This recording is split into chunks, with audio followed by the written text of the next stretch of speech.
the growth has been right now. And the growing momentum could see India add an average of $1 trillion to economy every 2 years for next 14 to 15 years. That be the case, India is expected to get the structural push to manufacturing coming from corporate sector strategy or diversifying the supply chain and not depend on a single country. And we are all talking of pushing Make in India as the main objective. And Made in India, Make in India, that's the motto, what we are looking in for. And the government has introduced PLI schemes to kickstart Indian manufacturing in over 14 sectors.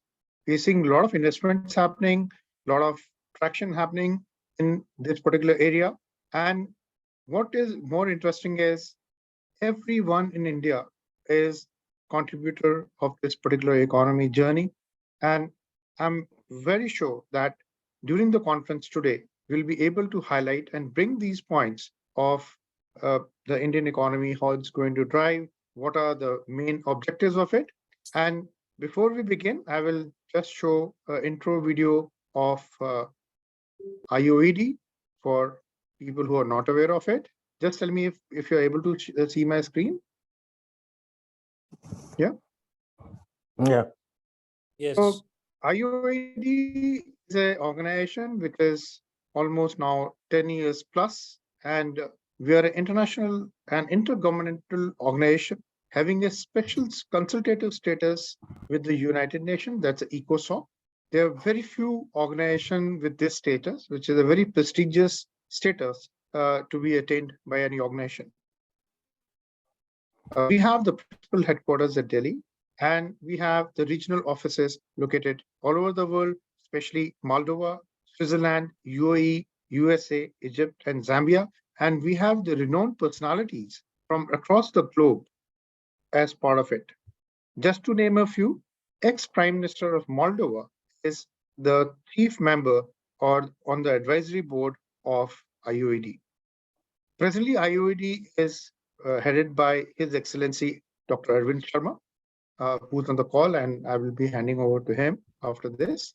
And the responsibility of IOED is we are looking in for the developmental issues, particularly diplomatic relations, education development, research and training, cultural relationship, economic cooperation, and security. And if we can sum up in 3 words, what are we all about? It's think, debate, and deliver. That's what IOED is there.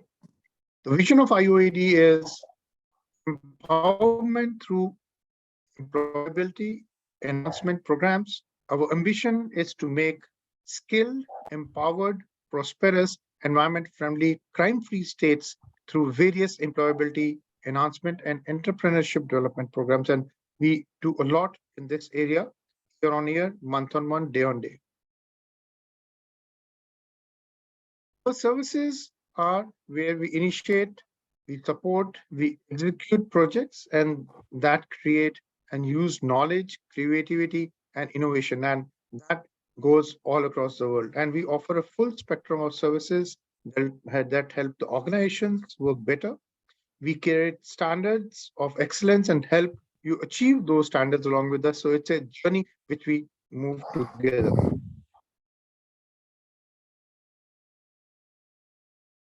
We also have been, during COVID, non-COVID, we have been interacting with the masses. We have been interacting with the academia. We hold lots of seminars and webinars where we call the renowned experts, renowned speakers all across the globe who share their knowledge. And those knowledges, we convert them into white papers, we convert them into the think tank papers and share it with the United Nations as well.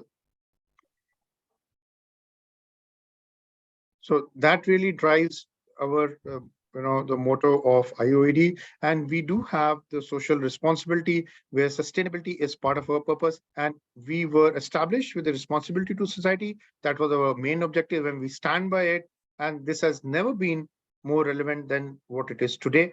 And we are special consultative status, and that's why we got this particular status where we do the social responsibility as the main target. And we are as a members of IOED, we request people to join in. We always want the network to grow. I will request each one of you, if you have the capability or capacity to, or the bandwidth to join, it's more than happy to bring you to the folds of IOED, and pleasure to walk the path together. So with this, I will now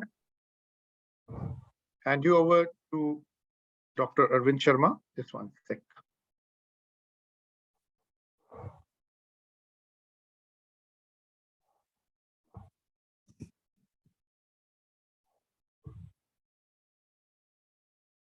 Can you see my screen? Yeah. So thank you, sir, for joining. Dr. Arvind Sharma, he's the Executive Vice President and UN representative of IOED. He's been awarded doctorate degree. He's been nominated for Nobel Peace Award in 2019 and also awarded the Knight of Science International Medal. That's a very unique award altogether. And under his leadership,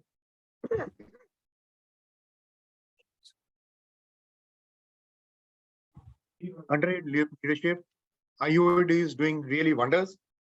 And his vision, his thoughts, his plans are really the ones which are driving to grow the IOED leaps and bounds. I now hand you over to Dr. Arvind Sharma for your remarks and points. Thank you, Dr. Inderjit Singh Bharati. Your dedication and commitment towards the IOD is really incredible. You have always taken care of IOD's team like a guardian and have always guided like a teacher. I feel proud and honored to have such a great personality among us. You are truly an inspirational leader. Good afternoon to all the esteemed speakers, dignitaries, and my young friends who are always there in running the IOD's events and conferences. I, Dr. Arvind Kumar Sharma, on behalf of the team of the IOD, welcome you all in today's IOD's conference on Garvit Bharat. As our loving nation will be celebrating 76 years of independence on 15th August, what could be the best time for remembering our strengths, our potentials, and our indigenous resources? I express my heartfelt thanks and gratitude to His Excellency Cyril Gaburisi and our esteemed speakers who have taken out time from their busy schedule. We feel honored. Aim of the today's conference is to develop a rich array of creative solutions using indigenous resources which can provide employment from a simple graduate to a home base. I am excited for the valuable insights to be presented by our distinguished guests. As a vast country with a deep-rooted sense of culture, a tight family bond, and 1,000 years of history, and is country known for so many things. And it is not just its impressive population or its famous landmark. India has so much under his belt that it calls its own and makes its native proud.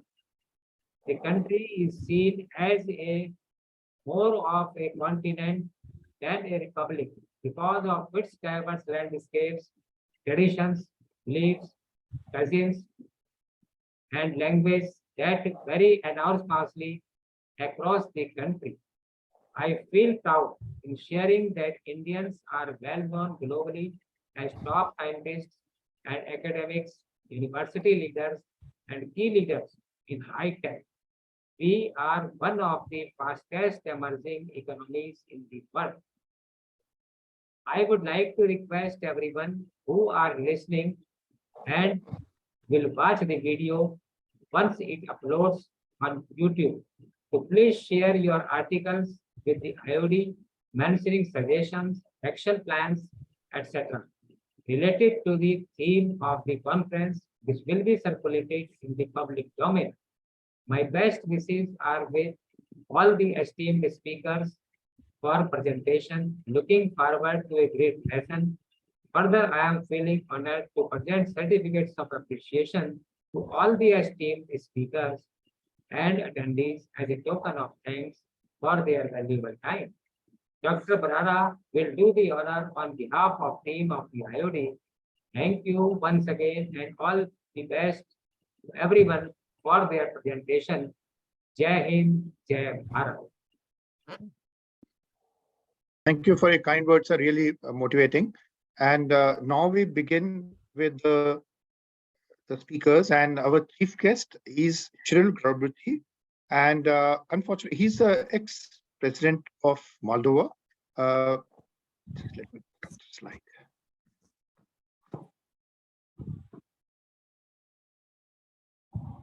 Unfortunately, since he's traveling, he couldn't join the call today, but he's always very magnanimous to be there with us throughout. And His Excellency Cyril Garbuchi, he's an entrepreneur. He's developing energy projects in Moldova. He's got a real love for India. He's been in India with us a couple of times and shared his views. And prior to this, he was Ministry of Economy and Infrastructure in Government of Moldova, spent 15 years working in Modsel and SSL. And he sent his video message, which I'll just play for all of you. Just one sec. Just tell me if you can hear.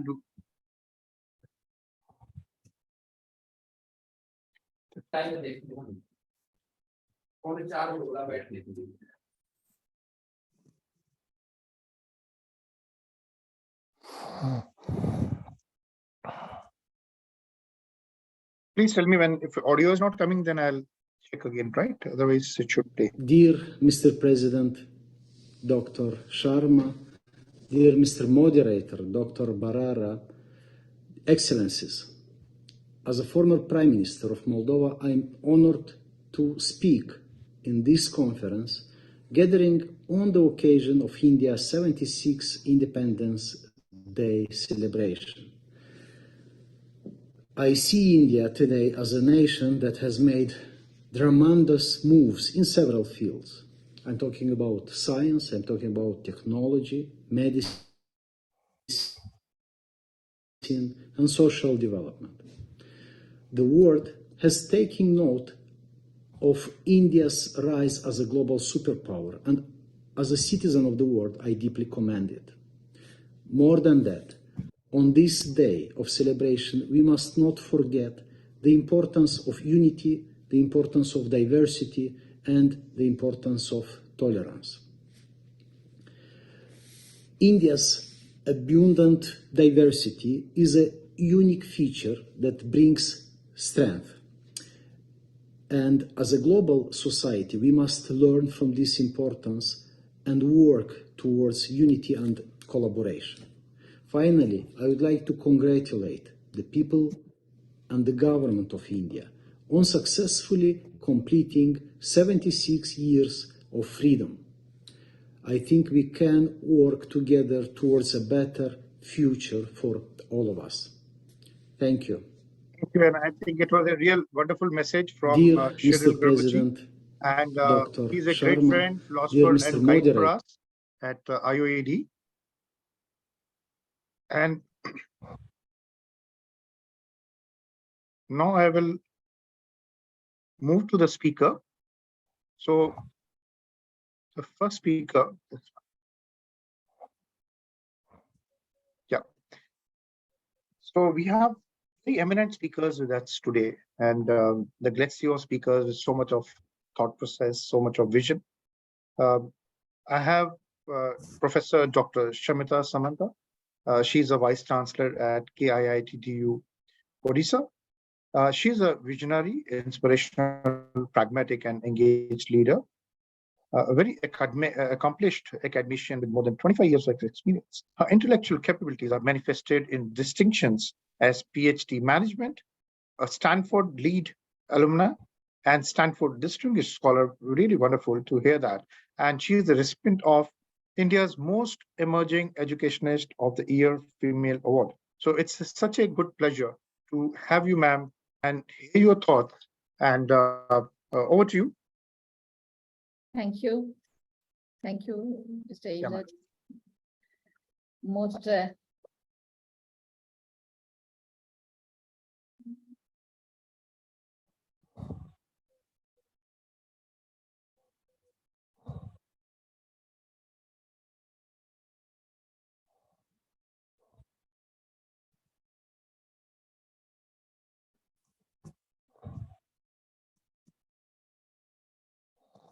I'm sorry.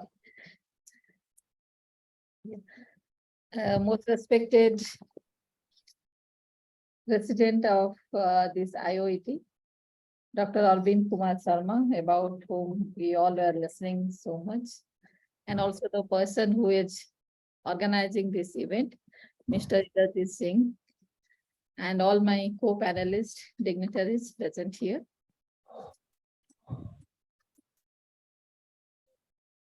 And I think that perhaps while this country is preparing itself for celebration of 76th Independence Day, at that point of time, discussing about this country is one of the, I can say, the happiest moment for any of the citizen and the moment for pride for any of the citizen of this country.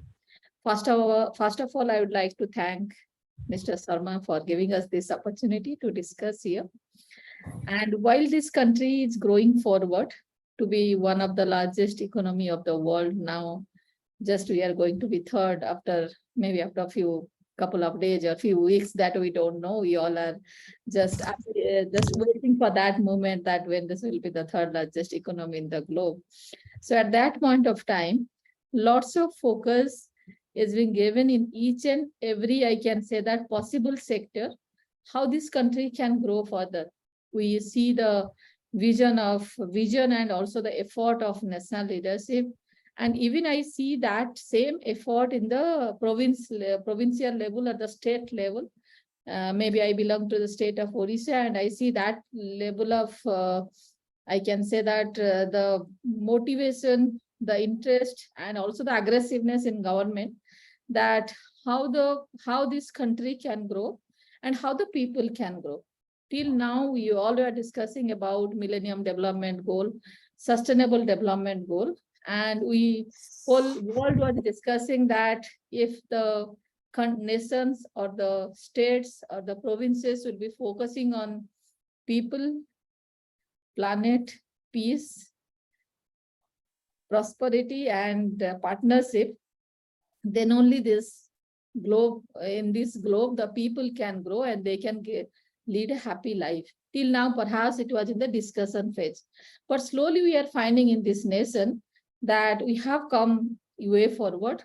And while our Honorable Prime Minister is focusing that how this country will be the Vishwa Guru and will be teaching to the whole world, or will be educating the whole world on the basis of the traditional or the indigenous knowledge of this country, and on the basis of indigenous skill of this country, and on the basis of the indigenous expertise we all are having in this country.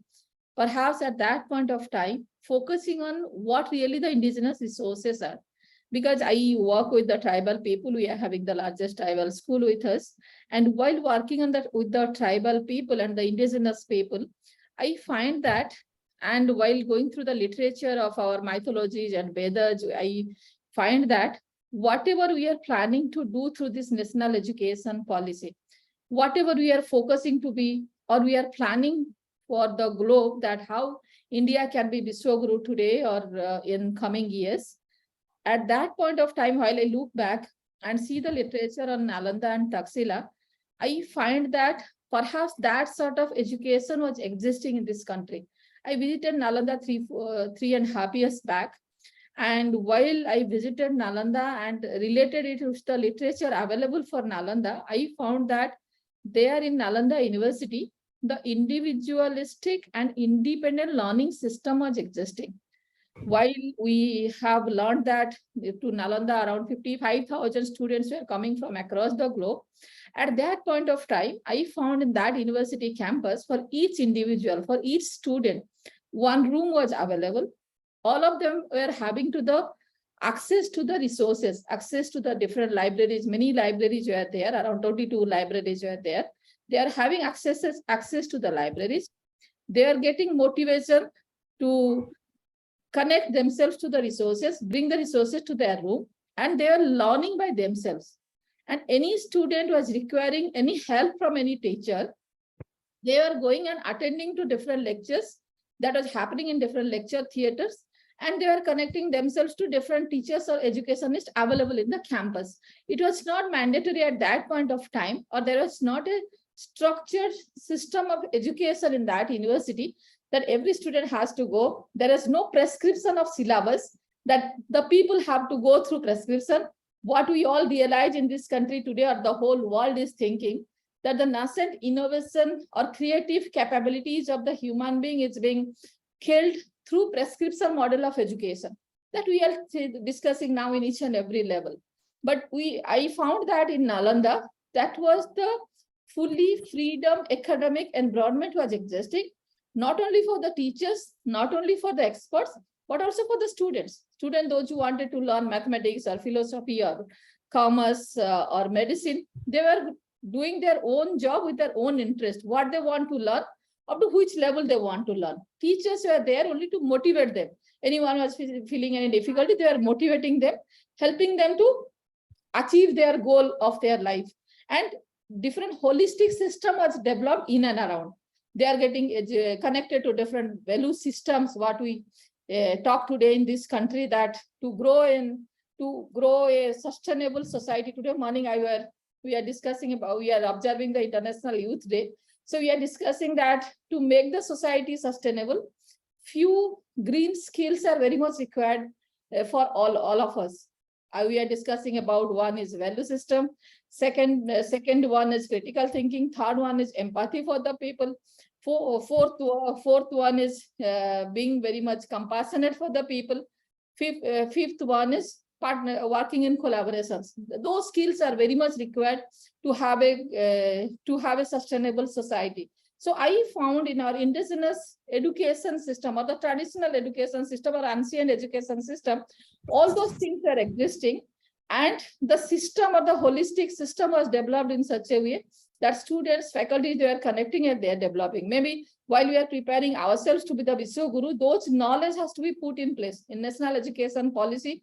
Dr. Kasturi Rangan, many times he has written that we have to bring our history back to the system through this National Education Policy 2020. While they spoke about this many times, I was thinking that what is that he wants to do? So I went back to the literature and studied that what really was here. And many times our Honorable Prime Minister has also said, if India wants to be Vishwaguru, we have to go back and see our ancient culture and try to bring it to the present time, and we have to prepare ourselves that how we'll be accepting that, and how we'll be presenting it to the world. Maybe I think with this, with that sort of the education based on indigenous knowledge, indigenous practices, indigenous policies, maybe this country can grow as the Vishwaguru, or we can educate the whole world. Of course, post-COVID, now whole world is accepting India in a different level, or post-war, the whole world is accepting India in a different level because of its culture, because of its sense of togetherness, the feelings of we, and the feelings of, I can say that the aggressiveness with the youth to march forward, that fire or the spark in the eyes, whatever is seen in the eyes of the youth, those who are working all over the globe. Now slowly the globe is accepting this, the people of this country very positively, and because of the demographic dividend, of course, that is there. But I think in our country, a system, the people-centric system, that moment the people-centric system is getting established with technology, maybe perhaps this country will be growing much faster, and will be achieving the goal of being one of the largest, or one of the best economy in this globe, or the best place in the globe where everybody would like to come work, and everybody, or this country will be getting the place to lead over the world. So thank you, Sharma, and all the panelists present here. Thank you, ma'am. Thank you for your wonderful words. And really, the Indian history is so rich, and that history, if we bring back and work it out, I think we can go leaps and bounds and be the number uno in the world, and be the #1 country whether it's the economy, whether it's sports, whether it's education, manufacturing, any area which you look at it, ma'am. Thank you. Wonderful views from your side. Really appreciate. Thank you very much, ma'am. Moving further, now Dr. Charu, are you there, ma'am? Dr. Charu Malhotra, ma'am, are you there? Okay, so I'll call the next eminent speaker, a well-renowned personality on TV for the international relations, international defense reviews, much heard, and I always, whenever Sir is on TV, I look at and listen to him, catch lots of pearls of wisdom, known him since army days and now also. And it's real pleasure to have and call General Dr. S.B. Asthana. He's the UN representative of IOED. And thank you very much, sir, for joining the session today. He's a globally acknowledged strategic and security analyst, authored over 4,000 publications, a veteran infantry general with more than 45 years of experience, recipient of many prestigious awards. Thank you very much, sir, for taking out your time. Really wonderful to have you and listen from you, your views altogether, sir. Over to you, sir. Thank you, Indrajit. Respected Dr. Arvind Sharma, eminent co-panelists, my colleagues from IOED, guests, and all the viewers. There can't be a better occasion to pick up a topic which has been picked up in a manner that how India can use indigenous resources to be one of the biggest economies in the world in times to come. Now, it's a matter of pride for us, as was mentioned by the earlier speaker. I will go a little more into detail. From 1st century till 17th century, India was the largest economy in the world, and it accounted for almost 1/3 to 1/4 of the global resources and GDP. After that, I think for about 300-400 years, we went down. But the fact that where we were, that times can come back if we put in all our efforts and resources together. If we maintain the same growth rate which we have now, we are the fastest growing economy. And if we maintain it, I'm sure we'll be able to achieve that. And as Dr. Indrajit had mentioned in the beginning, the speed with which we are doubling up every trillion to our economy, I think we can achieve that. Now, for every nation to grow and for a rising India, we have to increase the comprehensive national power. And to increase the comprehensive national power, but let me first define it. The most important element is economy nowadays, and therefore to grow in economy is very important. In fact, China postponed all disputes to grow economically, and thereafter started become aggressive. So there was a period where they say buy your time and create your strength, and then only look for domination. Now, as far as India is concerned, we are not looking for domination, but we certainly want to become a developed world. And as we look at Amrit Kal from now onwards till 2047, that is till we complete 100 years of independence. And thereafter, I think by the end of the century, if the predictions have to be believed, then perhaps we should be able to beat most of the economies. We are already developing technologically, we are developing militarily, we are developing diplomatically. I think we have done fairly well on diplomacy. But the most important indigenous element, as the topic today is, our demography and our youth. India has the largest young, English-speaking, technologically empowered manpower in the world today. If we utilize that, I think India can grow leaps and bounds. The only thing is we are still lacking the per capita productivity. And if our per capita productivity is, let's say, 5%, then you can say that Chinese per capita productivity is about 26%. So that is the gap which we have to fill. And for that, we require skilling, upskilling, and reskilling. And for that, I think there are fair amount of programs which have been rolled out, and that perhaps is going to make all the difference in times to come. The second factor which people don't count, and in the calculation of GDP, it is normally not counted, which is an absolutely correct norm, is the impact of the diaspora. Now, our diaspora all over the world is earning so much, and the remittances which come from diaspora, they do not count towards GDP to start with. But notwithstanding that, if we include what the diaspora is earning, that is Indian GDP plus diaspora earning, we are already a third economy in the world. That's the status as of today. So therefore, there is a lot which India can hope for. Now is the question of, can we utilize indigenous resources? And if so, how? And what are the indigenous resources? I talked about manpower. I think many more speakers will be speaking, and the speaker before me also spoke about it. But subsequently, the other factor, if you see, our coastline. We have a wonderful coastline. And believe you me, we have hardly utilized even 5% capacity of our coastline. The amount of beaches we have, the amount of shipping potential which we have, I think it is absolutely grossly underexplored. So if we can utilize that, I think that can make a tremendous amount of difference.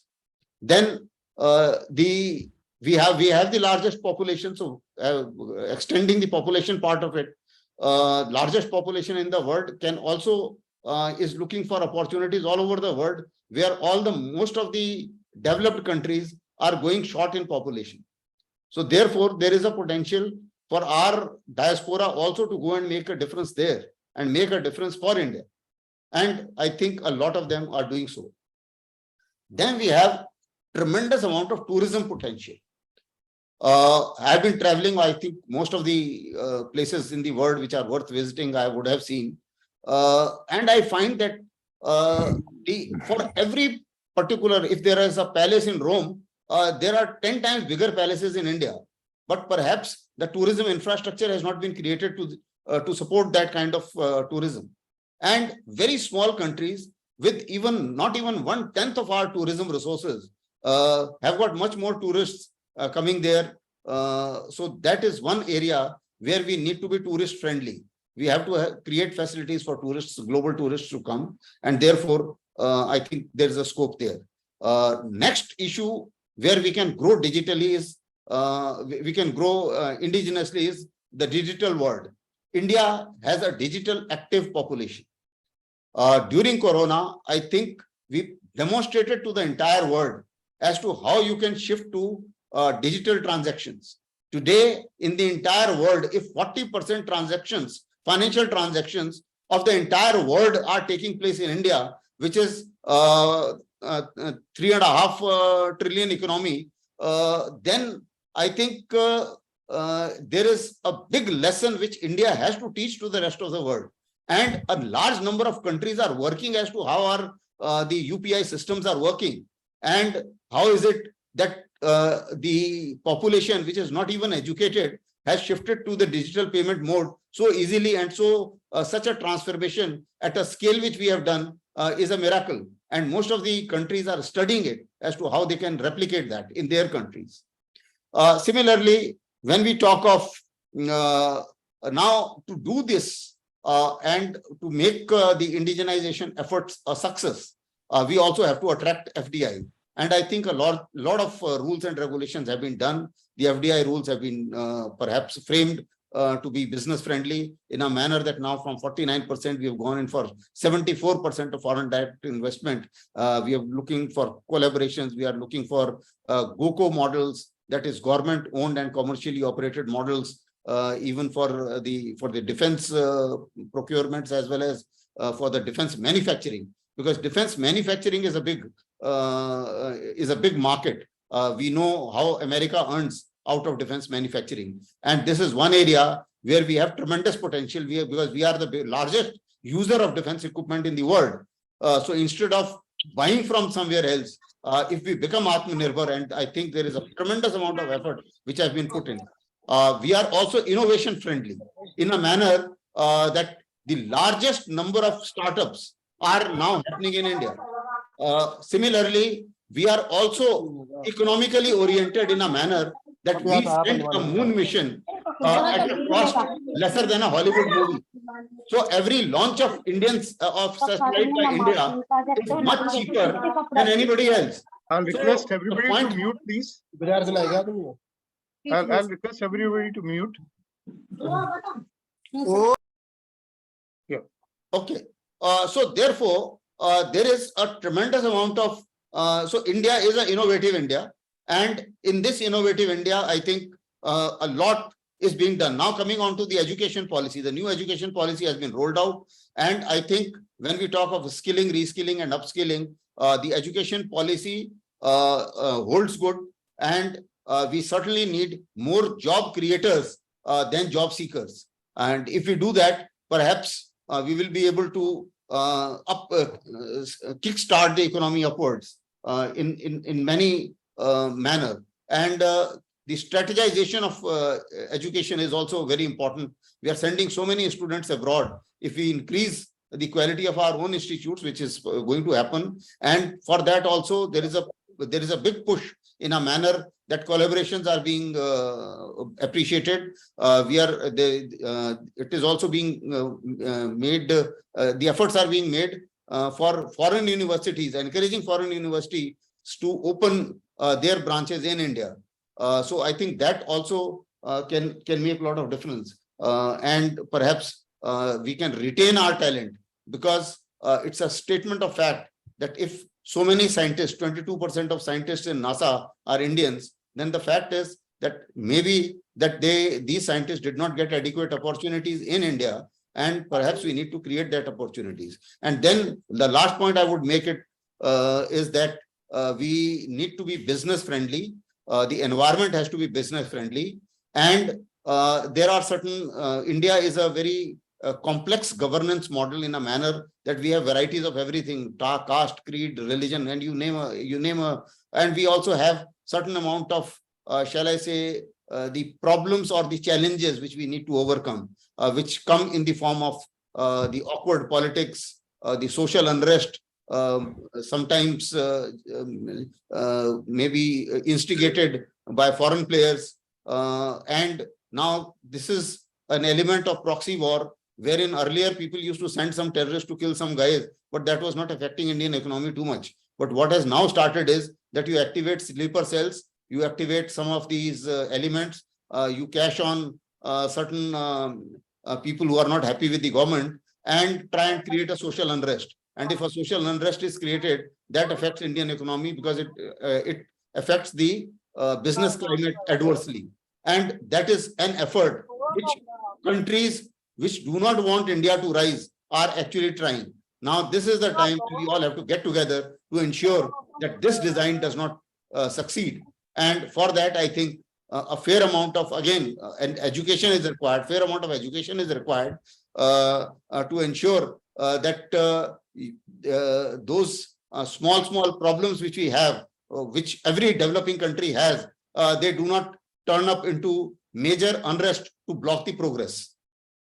Now, let me also say that in the same breath, that there is no ideal country in the world. Every country has problems, and so have we.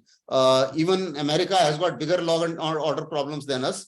They've got bigger internal problems than us. But then the fact is that they are not having that much social unrest as we are trying to unnecessarily getting into. So this is something which perhaps will improve with the education, with the understanding, with the education. And there are a lot of panelists who are education experts. I'm sure they will work out indigenous methods to look at the greater population, educating the greater population, which is not restricted only up to the classrooms. It should go up to the household. It should go up to the household ladies too. Like I remember in Taiwan, I think 40% of the country, including the old people, including the families, everybody is in the classrooms every day. So that's how they improve their awareness, and that's how they are a developed society despite all the restrictions put on them. So I think I'll stop here and over to Inderjeet. Thank you very much. Thank you for wonderful points. And the vision of you said very rightly, we have to make job creators, and we're always looking for people getting into job. So that mindset of being a bread provider and a breadwinner is very important right now. So thank you very much for your valuable points, sir. So we have Dr. Charu Malhotra with us. Just one sec. Ma'am, if you can switch on the camera, please. Yeah, please. Namaskar, each of you. Ma'am, good afternoon. Just Good let me introduce just one Yes. second.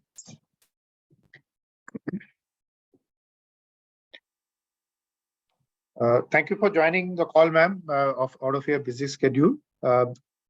She's a very eminent personality in IIPA, and it's a real pleasure to interact with her on that platform also. And one can see how many IAS, IPS, defense officers have been trained by her relentlessly over almost 30 plus years, ma'am, if I have stand corrected.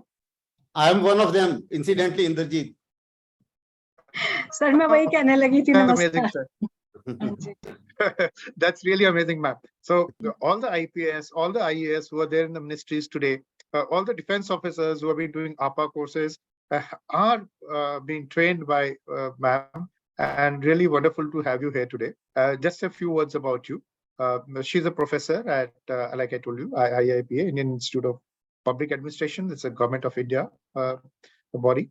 And she's a member advisor of India at the rate 2047. We talk of it for PFO, Government of India. She's project director, impact assessment of Digital India projects.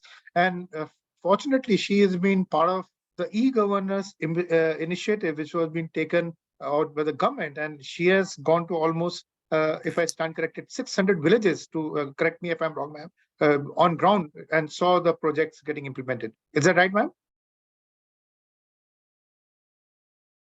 Yes, please. I don't want to go into that, but yes, thank you. Okay.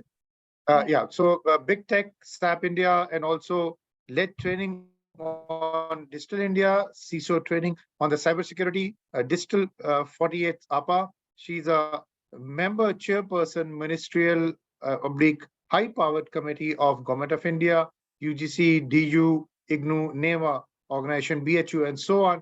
And also, she's also the National ICT e-governance consultant, UN projects, including the World Bank, Windrock, and ADB. So it's such a good pleasure to have you here, ma'am, and listen to your thoughts. Over to you, ma'am. Thank you. Thanks a lot, Colonel Dr. Inderjeet Barara. And my profuse thanks to each of you, including the organizers, including Dr. Arvind Sharma, Dr. Neha, and all the eminent people I can see, including Dr. Raj Singh, Shashi sir, my warmest regards to you, Professor M.M. Goyal, B. Satnarayan ji. I can see Rodolphe also here. So each of you, a very warm namaskar and good afternoon from IAP in New Delhi. Now the topic that was allotted to me was how could Indian youth have meaningful job opportunities in the sector of technology? Though quite a lot has already been very nicely elaborated by the previous speaker, but I thought I'll just take you to a possibility or to a realm or to a journey which has been recently created by emerging technologies. In present world, all of us have got very familiar with the word ChatGPT, and we seem to have, looked at ChatGPT as an answer to all the solutions, including writing a nice birthday message for Neha, let's say, or reassuring my father that I'm well and you don't need to worry. and I'll call you soon, or to sending a letter to my nephew that do well at University of Austin. To the extent doing any kind of research in any subject in which I want a quick platter of options that I must validate back from authentic sources. So ChatGPT at present has become like a research officer or a research assistant whose output needs to be relooked into. But what is ChatGPT? This is what is Avenue, and so many jobs. ChatGPT is nothing but a large language model in which lot of clear, clean, validated content has been fed. And ChatGPT is like a toolbox. Now this toolbox in the hands of a mechanic will have different components, and in the hands of a doctor will have different components. And that is where the job opportunity lies for Indian youth. Why can't I create my own local multilingual ChatGPT, let us say for my farmers, my kisans, for my artisans, or for anybody who's working from home and looking for job opportunity in their own geolocation. And for that, we need lots and lots of neat and clean data, as well as we need to map it respective to the location coordinates. So why do I say clean data? Because if you would have recently read the newspapers, Kenya as a country has suddenly reported lots of divorce rates and suicide rates. Why did that happen? Because Kenyans were actually hired, majority of them through an outsourcing company, to do the content cleaning for ChatGPT by the respective organization, which is Microsoft. Now, when they were doing the content cleaning, they saw they had to filter out a lot of, what I would say, illegal content in terms of, sadist content, in terms of pedophiles, in terms of violence, in terms of, all those things that are not palatable for anybody. So the kind of job opportunity that lies in Indian context is cleaning this content ethically, morally, and socially for Indian context. So that is a new job opportunity that is for our youth, that we should be able to identify the relevant content and feed it to our data engines so that we can create multilingual interfaces for various kinds of ChatGPT verticals that can come up. And in this, Government of India has recently come up with a crowdsourcing option of picking up a lot of languages and building up a database of languages, which is actually very helpful, and a lot of youth can find opportunities. So what is Government of India doing through this initiative of Bhashini? They are trying to build up databases of all Indian dialects and languages. And that is why I think Indian youth has a lot of opportunity. You don't have to have this in your mind that you need to learn English to contribute meaningfully to our subject now. Or you need to be a BTech, MTech, or an MBA to be a manager to do this kind of content creation or content moderation or support the content development.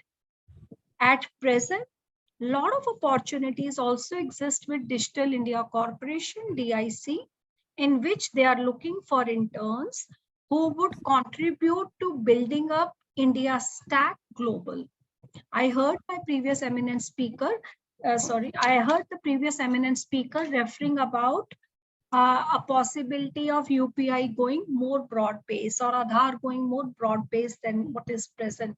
So we do need people at what I would say foot soldier level to capture this data from each and every corner of our country, clean that data, validate that kind of data, and contribute to Government of India's wonderful initiative in that. So that is another possibility that exists for all our youth. So depending on how qualified you are, what context you belong to, what kind of ambitions you are willing to contribute to, you can always come up with a corresponding genre of jobs available for you. I also believe there are a lot of jobs available in academia at present. When the whole country is talking about Amrit Kal vision of India being self-reliant and being the second developed nation by 2047. Lot of job opportunities exist in our Startup India option as well as Made in India option. If you would have seen recently, Government of India has initiated lot of PLI schemes, production linked incentive scheme, for setting up our own indigenous hardware fabs units. So we do need engineers for that. We do need very specified kind of people for their testing, quality assurance, as well as proof of concept. And while all this is happening on one side, the other realm which I wanted to bring your attention to is academia. So academia is not just being a PhD professor or, being a reader or a lecturer. Academia also comprises of trainers, teachers, educators. In terms of not just that, we also need facilitators who will help, common service center operators. So, I mean, you look at the pyramid and all the options in the pyramid, we have a corresponding job requirement in the government sector. And this is true for academia also. I'll come to my favorite topic in which Colonel Dr. Bharat also was kind enough to mention, cybersecurity. Now, the previous speaker did mention about cyber wars being a reality now. And for that, the groundwork has to start right from the bottom of the pyramid.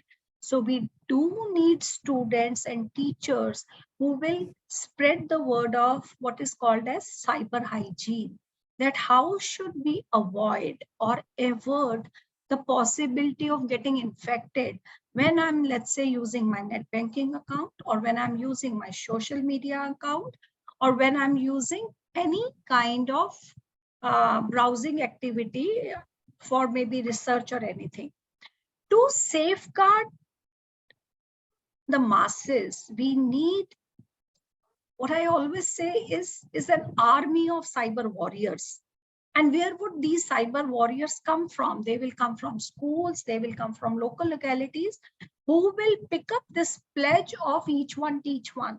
For example, maybe my son can teach his grandfather of how to safely use mobile phone, which is now a very smartphone and constantly streaming out. So it is not just information system analysts or network security managers or CISOs, chief information security officers, that I'm referring to. I'm also referring to a complete army of cyber warriors and ethical hackers who will support Digital India mission to have a safe and secure digital existence. And this is so easy. I mean, if we could create a model with the support of organizations to which all of us belong, we could actually sponsor or support schools and give free training to them on cybersecurity, and then create a mid-level bright cyber warriors who will teach their own local students or their teachers. And this way the initiative can keep spreading. The same is also true about hardware maintenance. We need a lot of people to just do mobile repair. We need a lot of people to educate people about e-waste. We need a lot of app developers. And another realm which we should not ignore, which Government of India is working a lot on, is building up our indigenous laptops and machines. So we do need our ITIs and our other institutes who are at the cutting edge to come up with engineers who are just ready to go to market in a period of 6 months to 1 year.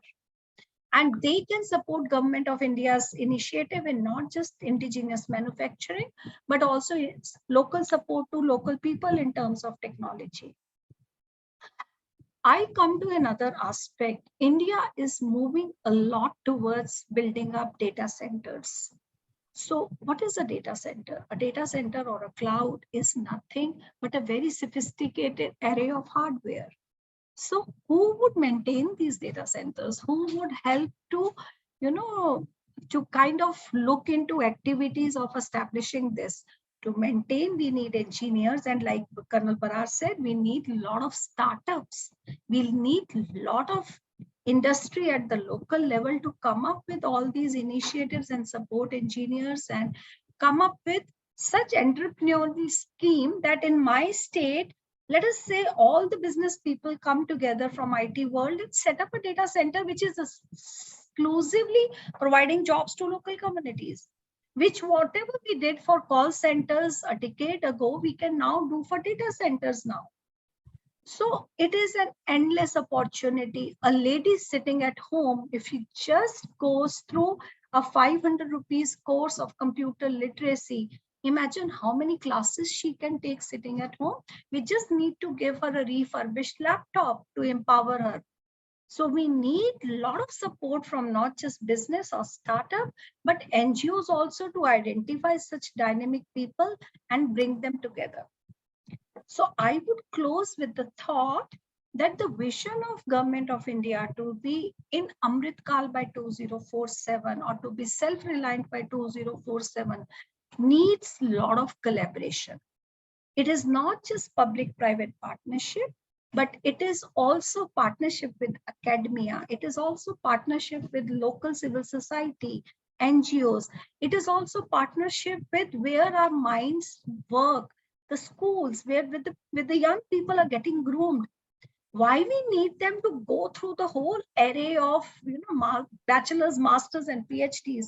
Why can't we make them self-reliant today itself? And education can, thanks to NEP, happen on the sides of it.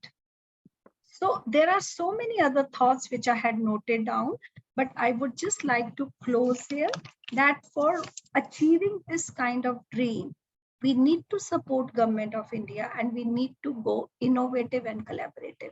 Thanks a lot. Thank you. Thank you for your wonderful points, ma'am, and very relevant.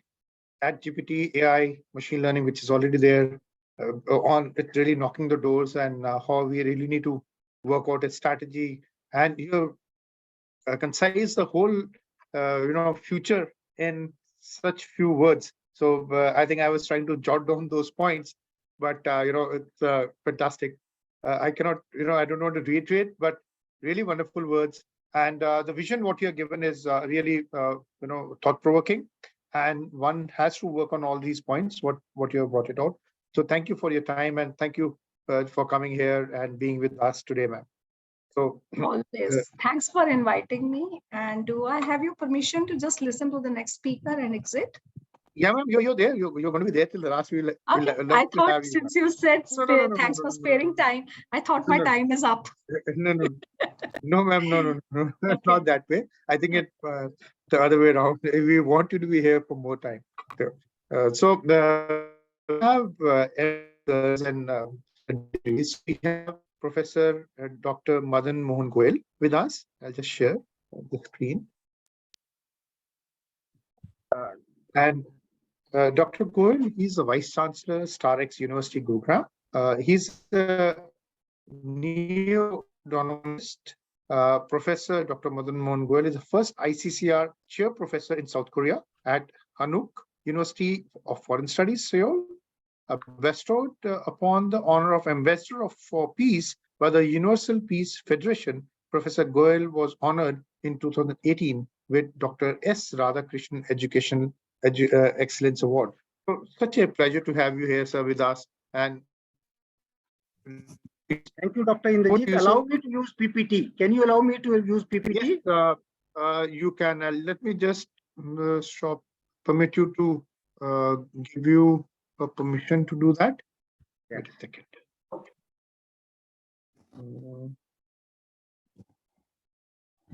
Now you can do it. I give it to the multiple, so now you can run your PPT, sir.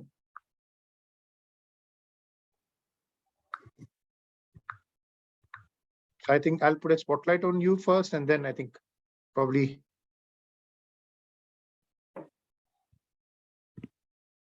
Now we can see it. I hope everybody is able to see it.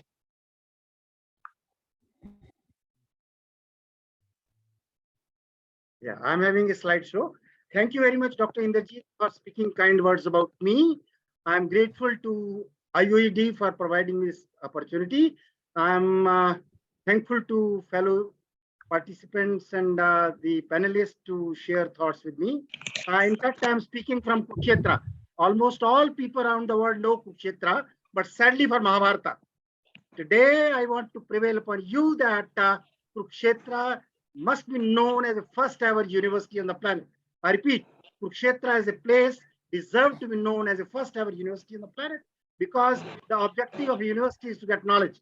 And the best possible knowledge has been given by Lord Krishna himself in the form of Bhagavad Gita. Let me tell you, Bhagavad Gita is a ism neutral, religion free treatise on management, relationship management, and welfare economics. Today, on this occasion of 76th Independence Day, Garvit Bharat to become Swarnim Bharat towards 2047, I have come out with an idea of India, which I call Gita-based neonomics. I will speak on relevance of Gita-based neonomics for Bharat becoming the world's largest economy. My fellow speakers have already spoken that we are practically third largest economy now with $3.7 trillion economy, and we can be number one if my thoughts, idea of India, that is Gita-based neonomics, is reaching to everybody, a vaccine towards greed to insulate the viruses with purity.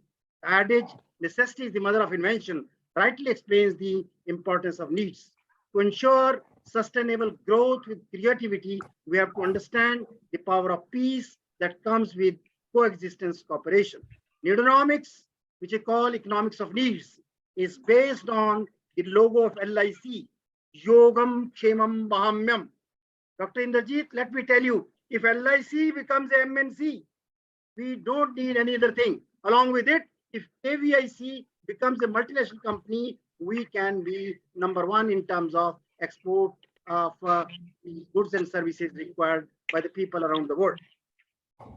Let me come to tell you that this LIC logo, Yogam Kshemam Mahamyam, claims your welfare is our responsibility. But if you go into the depth of this concept, which has been practically borrowed from Shloka number 22 of chapter 9 of Bhagavad Gita, where Lord Krishna says, Anyanya Chintanto Mayojana Payupaste Desham Nityabhayuktanam Yogam Kshemam Mahamyam. Let me honestly tell you, Lord Krishna says, if you believe me completely, absolutely, and wholeheartedly, whatever you need, that I'll give you. Whatever you have, that I'll take care of. From this, I have come out with this common sense approach, which is ethical, non-violent, and spiritual in nature, to be called neonomics, a challenge toward the solution of all the problems caused by greedonomics, that is corruption, terrorism, discrimination, discontent, and all kind of things. To do so, we have to do what not, why not, when not, where not, for whom. And we have to ponder over the issues, the challenges of Indian economy. And for that, we have to understand WWW as work without worries, for nido education, of nidonomics, for nido consumption, nido saving, nido investment, nido entrepreneurship, nido production, and whatnot. The stakeholders of Indian economy today, the consumers, producers, distributors, traders, know the realities before COVID and after COVID, and ready to contribute towards Swarnim Bharat towards 2047. We have to face Chakravyuh challenges and solve the socio-economic problems, even the Cobra effect of loan scheme, which has been adopted by our leaders in the government at the moment. We have to adopt this common sense approach of neonomics and keep a check on greed. To create demand for the goods and services, we have to adopt NAW approach of marketing. Dr. Indrajit, let me tell you, I have something with me. Probably you are able to see it. This is a pen type water filter. If I create a demand for this, everybody needs it because we are a victim of polluted water for drinking. Therefore, if you want to purify water, you have to make use of this pen type water filter. What I'm doing, I'm creating its needs. For nido consumption, we need to have nido marketing our product. Let me tell you, so global recession today is not because of supply side chain management, but it is because of demand. People don't have purchasing power, and we have to create the need. After creating the need, we have to make our product affordable. If I create the need of this pen type water filter, and I tell you the price that it is under $500, people don't have $500 here. If it is my duty as a marketer to make it affordable, if I say my man is going to come you to charge only 1 rupee per day for 365 days, probably I'm making it affordable and worth of its price. And that approach needs to be used for international marketing of our product, including LIC insurance, including KVIC product, Khadi Village Industry Commission. I know that if jaggery is being exported around the world and becomes the dessert and appetizer in the global world, probably we need not to sell any other thing. Although we talk about the superpower in terms of other things.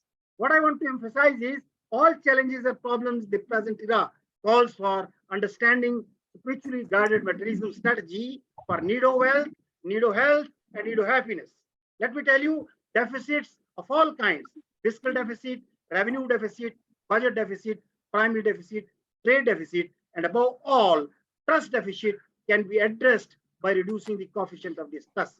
Say no to free rider problem requiring implementation of the user pay principle with self-consciousness. We have to address illness in the behavior of all the stakeholders in the economy, including consumers, producers, distributors, traders, policymakers, and above all, politicians, both in power and opposition. And we have to adopt street smart and simple models practically to solve a problem. Dr. Indrajit, let me tell you, our consumers, producers, distributors, and traders all are using smartphones. They know what is smartphone. They know what is smart police. They know what is smart, what is over smart, what is stupid smart.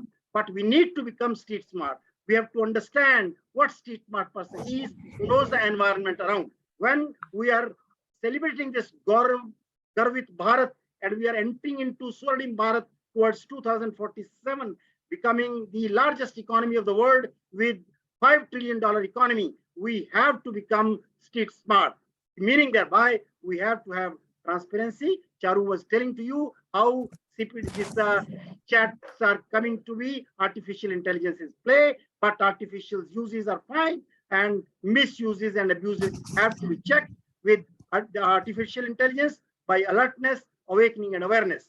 We have to become responsive. Today, I must tell you that although we claim to be the best economy of the world and we claim to be the best culture of the world, but we must learn best practices of the world. Let me share with you here a concern that on 15th of August, there is a country, South Korea, going to celebrate Independence Day with us. But we have to learn from them. They have a culture called Pali Pali. Pali Pali culture have to be adopted in my beloved country because we always say haste makes waste. But we have to come out with Pali Pali means hurry up and be quick in decision making, at least as a consumer, producer, distributor, traders, and policy makers. And we have to become action oriented. Let me honestly tell you, we have become target oriented approach in our economy. I'm sorry to say that we have a financial year starting on April 1st and concludes on 31st March. And 31st March has become a ritual day to waste the resources like anything.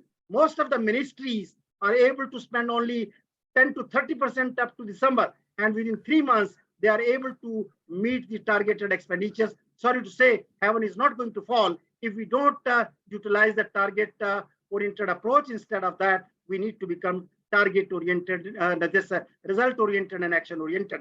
That calls for morality, ethics in economics, which I call Arthavid Dharma, and that is nothing but nidonomics to give you Shubh Labh that is required in my economy today.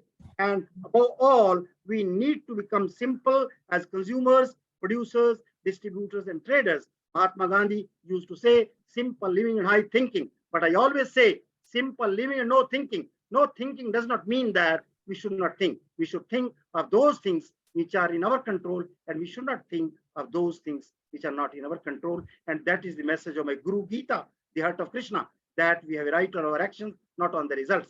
Therefore, we need to adopt smart and simple models for consumers, producers, distributors, and traders. And that calls for understanding this simple model of human resource development, which I have developed. And that calls for enhancing our emotional quotient. Gone are the days when we were talking of IQ. IQ is being purchased by your smartphone today. We have to motivate ourselves, motivate others, and empathize with others. We have to promote love oneself attitude. Physical development, health culture have to be developed. Health is wealth. A sound mind lives in a sound body. And for that, let me recall that the WHO health protocol adopted during the COVID era, particularly physical distancing, which justified Namaste and Namaskar to be internationalized, because hugging and shaking hand was not allowed in the entire world. Therefore, people have started adopting this Namaste and Namaskar, and that is the consolation that COVID era has internationalized Indianization. We have to change our mental level. Let me tell you what a world is going on everywhere. Everybody accuses others. Politicians in power accuse opposition leaders. Opposition leaders accuse power in politics people. Therefore, we have to change this mindset. We have to change the looks, action, and words to make it love the land, to prevail. And I have an intuition that India is going to emerge as a world leader, not in terms of even the economy, but in terms of spirituality.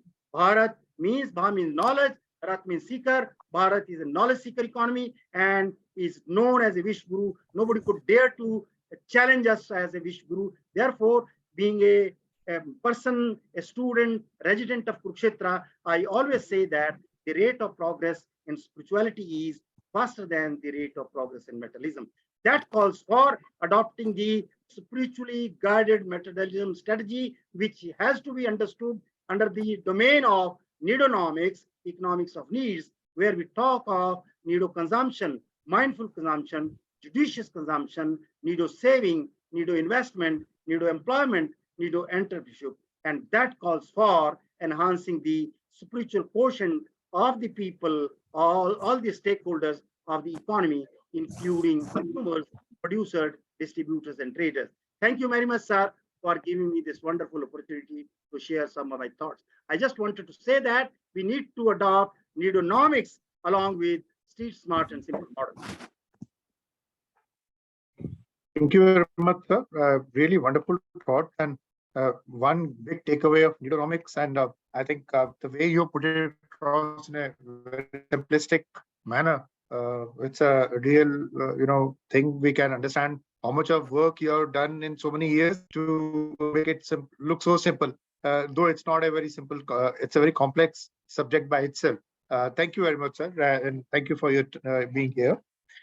Moving on, next, we have Dr. Raj. Just one second, please. I'm there, yes. Yes, sir. Yeah, just in that. So we have Professor Dr. Raj Singh. He's the Vice Chancellor of Jain University. Sir is previously served as Vice Chancellor at a private university in Gurugram, an innovative academic leader and administrator with proven capability. He served in Indian Air Force, worked as a founder head of the Institute of Chartered Financial Analysts of India. So pleasure to have you, sir, and listen to your thoughts. Over to you. Thank you so much, and good afternoon, everyone. Distinguished Executive President of IOED, Dr. Arvind Kumar Sharma ji, Colonel Dr. Inderjit Singh ji, Dr. Neha ji, who has been following up with me since beginning, my distinguished co-panelists from all over the world. Thank you very much for having me this afternoon. I extend my greetings to everyone of the Independence Day. We're completing 76 years of independence. And I'm connecting from Bangalore in Karnataka, the Silicon Valley of India and probably of Asia. Not to be repetitive compared to what other distinguished speakers have said, and to utilize the time economically, I'll focus on a case study of my own university, something which I have done. The concept which I'll present, it all started with the Atmanirbhar Bharat, which the Honorable Prime Minister gave us during the COVID. It was sometimes in April, May 2020, soon after the lockdown was declared, wherein it envisioned India moving from isolation of pre-1992 to self-reliance in a globalized world. And therefore, it means that self-reliance, or Atmanirbhar Bharat, as it is known in Hindi, is not to de-link from the global economy, rather to engage in a slightly modified way.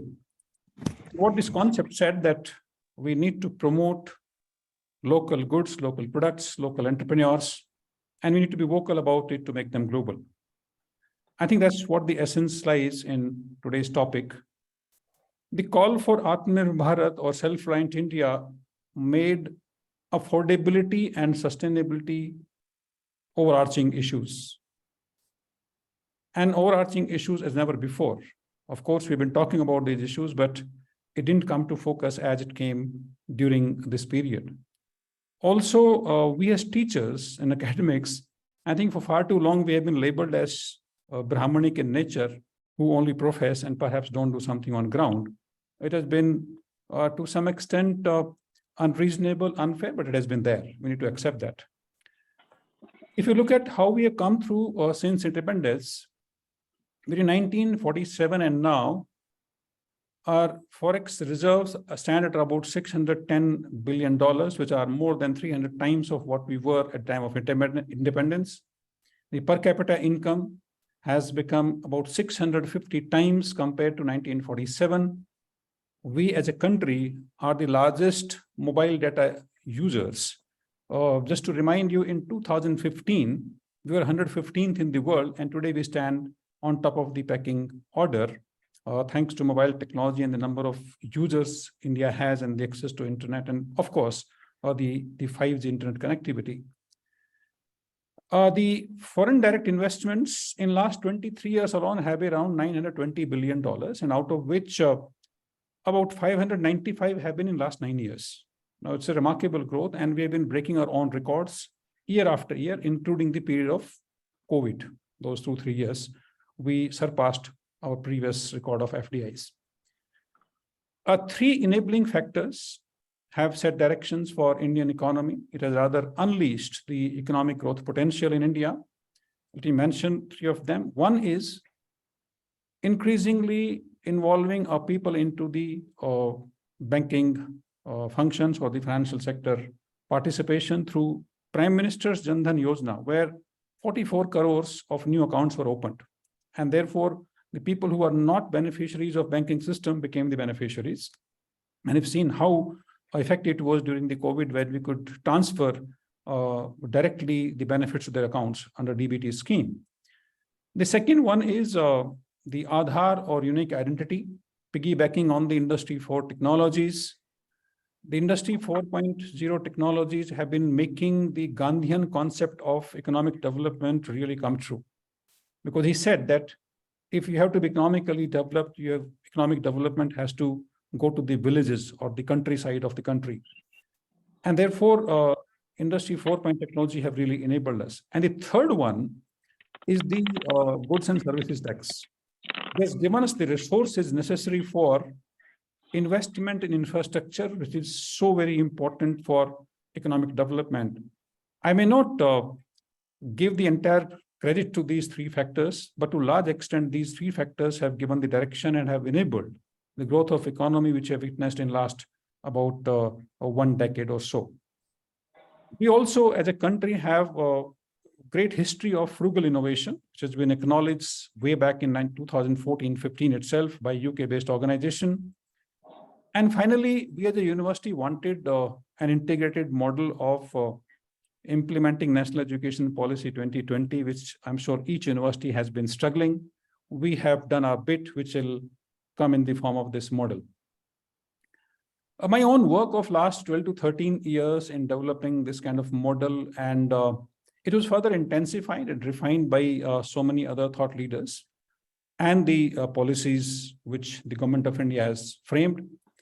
And I start with the National Agricultural Policy of 2011, which envisioned that even the landless people in the country could become entrepreneurs through something called FPO, for example, farm producer organizations. It was refined by the Deshpande Foundation, on which the Harvard has written a case study, and this has opened something called Sandbox in the western part of Karnataka called Hubli, Kakatiya in Telangana, and of course, many of them in American universities. And this really changed my thought process that how we can help people at the grassroots level, particularly the youth, to become entrepreneurs. These thoughts were also refined and greatly influenced by the Pura project of the then President Abdul Kalam Saab, providing urban amenities in rural areas. And recently, of course, the Unnat Bharat Abhiyan kind of missions which Government of India has been announcing. The one district, one product concept of the government of Uttar Pradesh has also led to creation of a concept called SEIZ, Skill, Entrepreneurship and Innovation Zone in some of the universities, and have been involved with this as a consultant or advisor. This has underlined the need for local enterprises use local talent, it should use local resources, and make those products and services global using the internationally best frameworks and technologies. So the benchmarking has to be global, but you should not lose the local relevance. And this has become one of the philosophic pillars of our education philosophy, global benchmarking and local relevance. The recently more increased emphasis on collaborations, both the opportunities as well as need, which Madam mentioned some time back. And we were required to create avenues for being vocal about local to make the products and services global. And these are some of the thoughts which have further intensified this and create a model. And then I move to more scientific evidence for what you've done. If you look at the conceptual sophistication or academic underpinning for what we'll be talking about, we heavily relied on three great thinkers. One was C.K. Prahlad, who talked about fortune at the bottom of pyramid. And many of you would know how this concept changed the fortunes of millions of people. It has been used by the food processing industry. So if you look at ITC Chopal, or you look at Village Amma for ration distribution in small villages, uneducated women could turn into entrepreneurs. The roadside kiosks selling the SIM cards when the revolution of telecom came, and I can go on. There are a large number of industries who have implemented this and made millions of youth become entrepreneurs at the grassroots, at the bottom of pyramid. The second was Muhammad Yunus, the Nobel laureate from Bangladesh. We had the opportunity of interacting with him 2-3 times, and he says that the biggest problem of this world is that people and money don't live together. Through our concepts, can we bring them closer? If we don't bring them live together, can solve a large amount of problems, and this requires not big money, but very micro level of financing for otherwise having the entrepreneurship spirit. And of course, third one is our own Amartya Sen, the Nobel laureate, who talked about village economy and talked about individual capabilities. We tried to integrate these models and the previous thoughts, which I said, in creating a model which can bring sustainability to every stakeholder in a university or higher education institution. And that's where we came up with an integrated model which helps us implement every possible recommendation of the national education policy. We were struggling that how can we implement piecemeal, because integration is extremely important when various initiatives are taken. And I'm happy to inform that this was appreciated by none other than Dr. Kasturi Rangan himself, who lives in Bangalore, and we have the fortune of interacting with him more often. So what we did for our students, we have roughly 25,000 regular students and about 55,000 students in distance learning mode and online mode. So this initiative we have taken for first the campus-based programs, which means we formed about 4,400 groups of 5 students each. Students came from different programs because it had to be inter and transdisciplinary, which the national education policy talks about. And students coming from different programs, different backgrounds, will work on a common issue. And therefore, by definition, this issue has to be real life. It cannot be theoretical. It cannot be simply hypothesized. They have to identify a real life issue being faced by the industry or the community or the society. We had the advantage of working with about 53 communities due to our community radio, which has been in existence for last 17 years, and been working with them closely, irrespective of which discipline the students come from. So these students working on a common topic for the entire duration of program and the outcomes expected at the end of every year. So first we started thinking of what outcomes we need as a university to comply with the regulatory framework and also implement the national education policy, and then thought we will work backward. So we thought of 4 outcomes from each student group. 1, it should be an innovative idea which can be patented. 2, can it lead to a startup? And a large percentage has really happened in the last 3 years. So our strike rate has been as high as 25% as compared to the global average of about 8 to 9%. The third would be a working model or a prototype. And 4th, which is the minimum, we expected a paper or an article contributed by the students under guidance of the faculty member who guides the entire group. And all students work on this, and therefore they said they have to be multidisciplinary research. To achieve those outcomes, we gave them 2 pathways. One of research. It has 7 stages. It starts with reading and writing, and we teach them the nuances of research right in the first semester undergraduate level. You would know that some of the nuances are not understood by people even at the PhD level. And second, we want them to move out and be in the field with the community, industry, and the society to understand from them.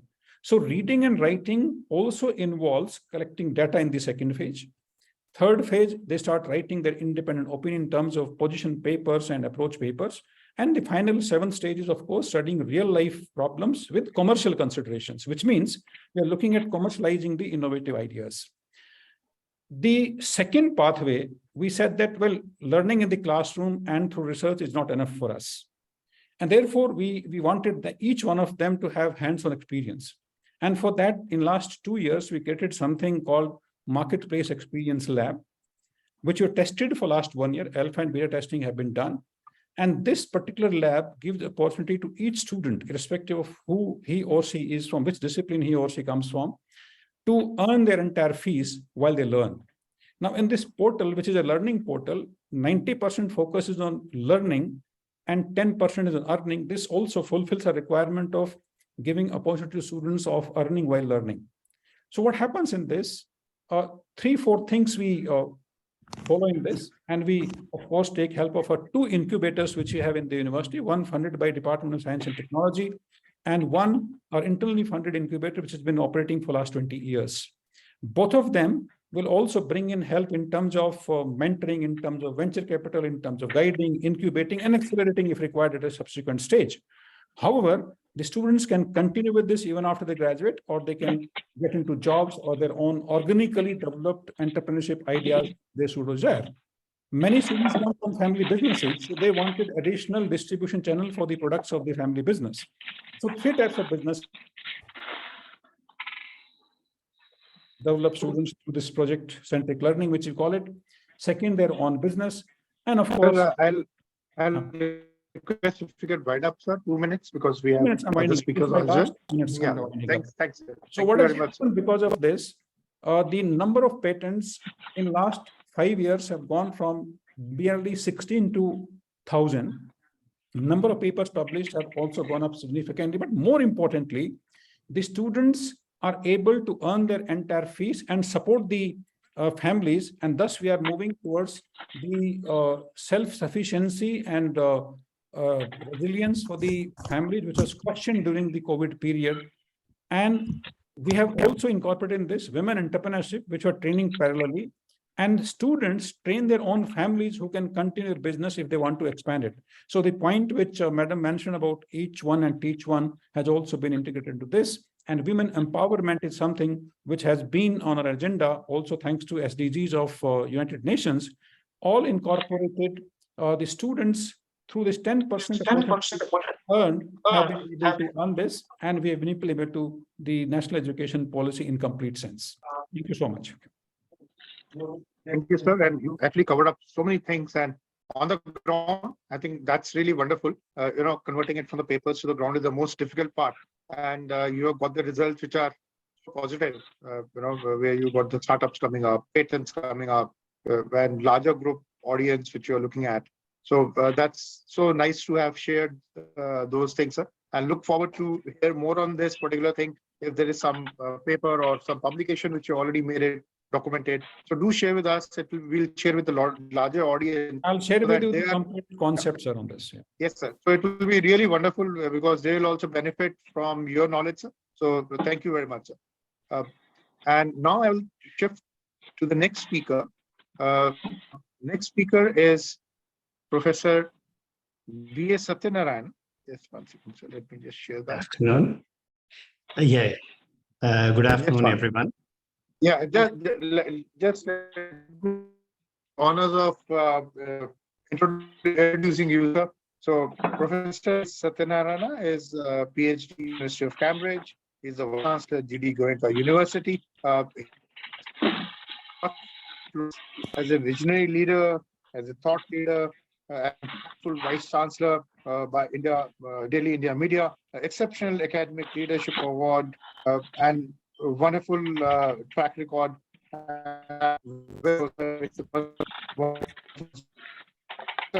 It's so nice. Am I audible? What you, sir? Thank you very much for the kind introduction. Can I share a PPT if it's okay? Yes, you can do that. Okay. All right. Thank you very much. First of all, I would like to thank IOED President Professor Sharma, Dr. Indrajit Singh, and also Dr. Neha for giving me this opportunity to, share some of my point of view here. And it has been wonderful listening to all the experts. Is it visible, the PPT? No, it's visible. All right. If you can put it in a slide format, I think that will be great. Yeah, sure. Yes, please. Where is it? 1 second. It is. Yeah. Hopefully it's not in the slide format. Yeah. So I'll take the next 7 or 8 minutes. As I was told, I can convey my thoughts. It has been, as I said, wonderful learning from everyone. And I think many points have been said by others. So even as I was listening, I was maybe trying to remove some of the slides, not to make the points again, because already experts have spoken. So the key point I wanted to convey was that in Indian academic system, today India is, it has taken us 75 years to come to $3.5 trillion dollar economy. And in next 7 years, we are supposed to go to 7 or 7.5 trillion. So more than double in next 7 years. And already some of the numbers, even Dr. Indrajit had presented and others had presented. And again, other projections say by possibly 2050, we could be the world's largest economy. So I am from GD Goenka University, just to say that we are trying to also make sure students are entrepreneurial, they have a research orientation, and they work towards sustainability and become societal leaders. We are a multidisciplinary university. I'll just take half a second more. We work on all areas of typical knowledge creation. And we have especially looked at finally, we are in the middle of the knowledge economy. Every domain is enabled by knowledge. And therefore, knowledge has, for the last 75 years, we have progressed in spite of the knowledge. It has mainly been production, manufacturing. It's like service, me too service, rather than truly innovation entrepreneurship. But if India has to become 7 trillion or 30 trillion or 50 trillion economy, without knowledge, it cannot happen. And therefore, it is very critical that we leverage this new education policy and truly become, the Garvit Bharat with Atmanirbharta built in as the strong cornerstone of our system. And so we have developed a new model of saying, how do we leverage multidisciplinary, immersive, experiential learning, linking the new education policy, the science, technology, innovation policy,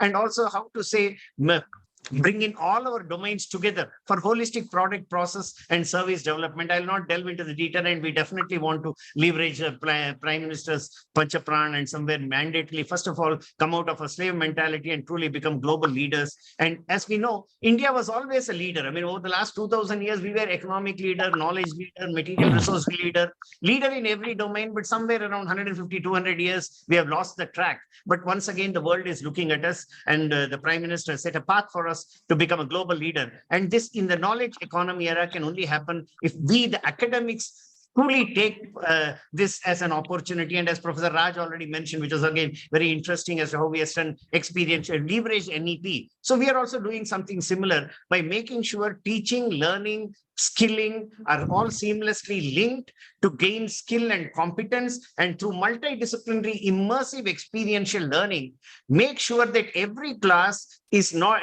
as we are in the middle of a learner's era, it is enabling learning for the teacher and the student at different levels, and also the experience lead to product, process, services with innovation and intellectual property creation.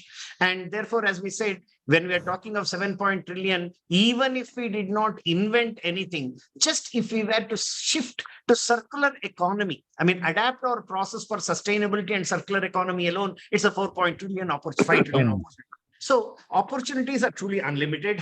And education system is going to be a 10 trillion business by 2030, of which 40% is higher education, corporate education, and lifelong learning. And this again, I think for higher education is an opportunity to leverage. And I'll not delve on all of this, but to only showcase examples of how bringing in this multidisciplinary learning, experiential learning.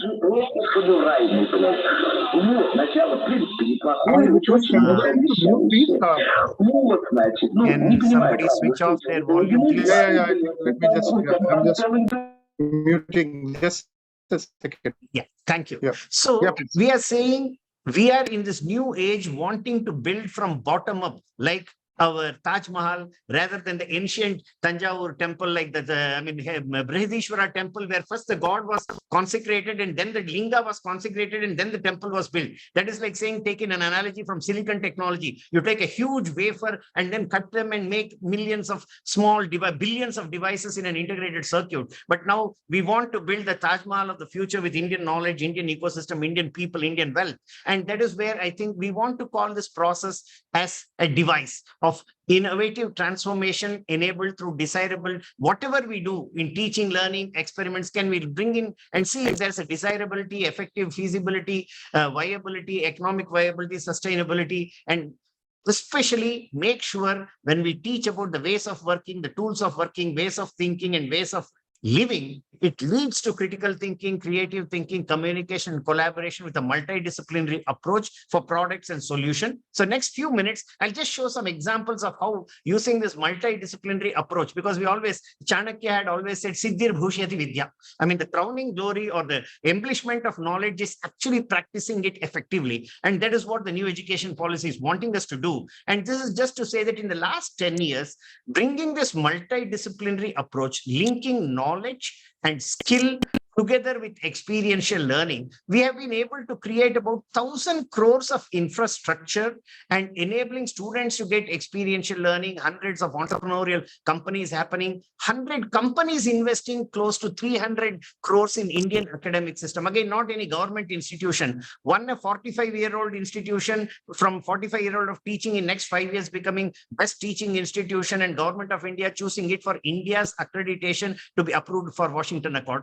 Another two are new startup universities. So I'm just showing some of these highlights. So for example, in a 3-year university, I mean, we had quadcopters to, UAVs and drones to medical technology products built. And this drone, which is shown here, Bonvi, last June won the best innovative company award in Paris in the international startup system. And first-year experiments leading to products, processes, systems with a multidisciplinary approach. What we did was we introduced a design thinking course for everybody across the board, whether they are engineering, English, literature, management, economics, medical, allied health science, nursing, agriculture. And in the second semester, there is a course being introduced on innovation, entrepreneurship, and sustainability, because today companies are expected to report on net zero or ESG requirement. So yes, these, and over this 2 semesters, students have to get into the process of working on product process system with a project-based activity. These are examples of products and process being done in a first-year assignment. And in 2 to 3 years, when a first-year assignment of multidisciplinary activity, say, led to India's first Pico satellite that was launched by ISRO, India's first solar car that ran a 3,000-kilometer rally in Australia. I mean, it had all competencies of even driverless car to electrical vehicle. All this was done around 2014. And also say, UAV won a NASA's Best Design Award. A complete lab for semiconductor fabrication of large area flexible printable electronics on glass, paper, plastic, ceramic, textile, all process equipment and even characterized equipment built with Indian MSMEs. I'm happy to say that today India is talking of semiconductors. Government of India has said that we are going to invest, say so many, $5 or $10 billion, which day conversion you take for next 5 years. But just to add, last year when government said 5 billion for semiconductor and display together, last year alone, the leading major 4 semiconductor companies for expansion in 2 years said they are investing 5 billion. So do we even really understand the ecosystem is an entirely different question. But what I want to convey is we were able to build end-to-end from material and process simulation, device fabrication to integrated circuit and measurement systems. What otherwise would have costed something like say about 1,000 crores, we were able to do in about 15 crores working with local MSME. And these are some of those process equipments, materials, nano devices where I can do patterns over meters together of say 100 by 200 nanometer, and all done in our labs, and our students have filed patents. Some people have filed, PhDs have been filed, startup companies. So next few slides, I'll say that and close just to say that Atmanirbharta, our Garvit Bharat is a feasibility, but we truly need to leverage our innovation, believe in our students' innovation capability, and work with MSME. So when I say we created 1,000 crores of infrastructure, the MSME who worked with us, besides us, have generated 100 crores of revenue exporting products, because Indian industry doesn't need advanced technology. We have always been in a Me Too provision of scaled up or a glorified trader, because when PPE was not there, market happened overnight in 3 years, because we are very knowledgeable, intelligent, and smart, but we are not innovative, or we don't want to invest in innovation. So in 3 months, we became a global leader. So we have the capability, but unfortunately, we have not been doing research, and that's the sad part. But I'm sure now it will happen as the government and the whole global knowledge life cycles have today reduced to, as we say, about 36 months. Product life cycles have come down to 3 months, and therefore industry will be forced to work with academics. Already it is happening, and we say, how do we build knowledge and skill together with industry? It is feasible. This is just to say that working in the last 10 years with industry, we created about $300 million worth of outcome for industry at literally no cost, only leveraging student project process or some, sort of internship being paid. A startup company from a new university that we were involved in setting up, the first year batch developed a second life battery, which is same efficiency as a new battery at half the cost. And also rest of the waste material, they have now set up a company in Noida. And today this company has a monthly income of about $1 million with 25 crores of venture capital funding. This is just from the experiential learning, the first batch of students has started, say, 2 companies together. This is just to say the type of example. I've already mentioned about the satellite, the solar car with electrical mobility components built in. And we seem to somewhere forget that all the future of sustainable development depends on materials. Unfortunately, even the best of materials that come from nuclear fuel complex is maybe, if I want semiconductor grade of 5 nines or 6 9, they can make 4 9 only. Most of the time we are doing lower grade material. So we have developed with local companies process equipments for material growth for wide range of futuristic activities, from fibers to rods to extrusion to surface engineering. And as I showed, the semiconductor fabrication for large area flexible printed electronics. If you are successful with this, all the IoT edge devices, we can make our sensors, their conditioning circuit, and their associated embedded with absolute security incorporated, that no one can meddle with it because everything is our own. And it can literally happen in rural MSMEs, depending on what we are working with emerging new environment-friendly sustainable materials. This is again showing process equipments for sheer lack of time. So each of this equipment can do meters together process. For example, this was an equipment developed for developing a 1 meter long solar thermal tube, which can generate about 600-degree temperature absorption, or nanomaterials, fibers, all literally grown at room temperature. And we can pattern them at nano dimension. And this material we can use for things like medical instrumentation, next generation electrical propulsion for satellites, pico and nano satellites, drug delivery systems. So all sorts of feasibility. And again, one of the biggest challenge today for India to do research is instrumentation.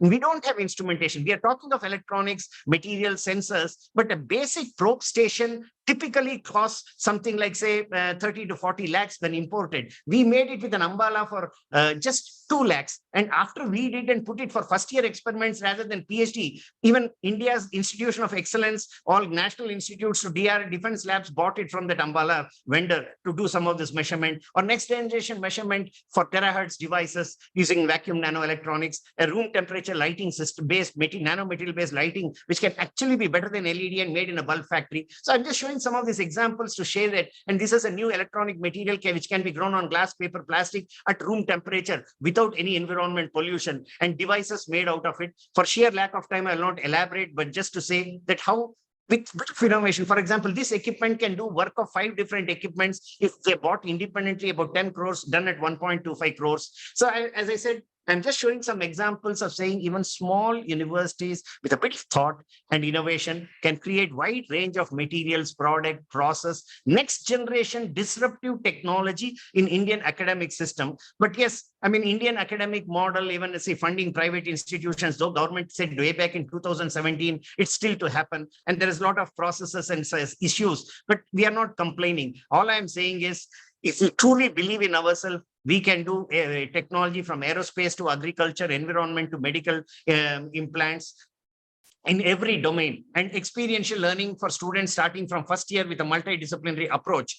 And so every domain, so even a simple milling drilling activity, we linked it to local MSME, got their materials, and then therefore their process was optimized when first and second year in manufacturing and mechanical engineering students did their, with adding their experiments by adding tachometers, energy dynamometers. And so we could say how much should be the lubricant, what should be the energy, what should be, and how, when will the tool get spoiled? All sorts of things could be measured, and whole campuses have made sustainable, next generation material for energy harvesting and scavenging, medical instrumentation, or waste silk converted into, I mean, useful material, I mean, sort of, what do you say? Antibacterial, antifungal material for dressing and bandaging. So, or virtual, I mean, using haptics, robotics, and simulation, creating equipments to practice surgery, sitting anywhere at just 20 to 30 lakhs compared to investing crores from abroad. So I just want to conclude by saying that we were able to make sustainable campuses near net zero by leveraging every facility that was there, using big data analytics. So all things can be done. Or for example, with 5 lakhs, we did retrofit a whole campus to become near net zero in 3 years using student assignments and projects. So for lack of time, I will just stop here without adding anything more, but to say that it's absolutely possible to do cutting edge research. All we need is serious thought process and bringing our students together, leverage NEP's provision of multidisciplinary learning. And as Dr. Raj already showcased, again, from his experience of doing many things. So, and even waste processing, all of this can be done together.